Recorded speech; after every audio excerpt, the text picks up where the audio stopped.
السلام علیکم پیارے بچوں، یہ ہے دی ایجوکیٹرز ہارلے کیمپس۔ امید کرتی ہوں آپ سب خیریت و عافیت سے ہوں گے۔ میں ہوں آپ کی ٹیچر مس خدیجہ، اور آج ہم اردو کا مضمون پڑھیں گے۔ اردو میں ہم پڑھتے ہیں حروف تہجی۔ پیارے بچوں، آج ہم دال کے خاندان کی پڑھائی کریں گے، تو چلے شروع کرتے ہیں۔ پیارے بچوں، دال کے خاندان میں کتنے لوگ ہیں؟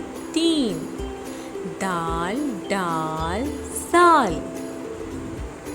پیارے بچوں، ان تینوں حروف کی لکھائی میں صرف نقطوں کا فرق ہوتا ہے، تو آپ نے غور سے دیکھنا ہے اور اس کو سیکھنا ہے۔ دال، دال کے پاس کوئی نقطہ نہیں، اور دال کی آواز کیسی ہے؟ دال د، دال د۔ دروازہ، دال د، دروازہ، شاباش۔ یہ کون سا حرف ہے؟ ڈال، ڈال کے اوپر چھوٹی سی توئیں، ڈال ڈ۔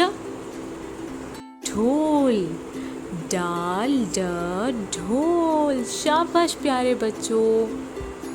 یہ کون سا حرف ہے؟ زال، زال کے اوپر ایک نقطہ، اور زال کی آواز کیسی ہے؟ زال ز۔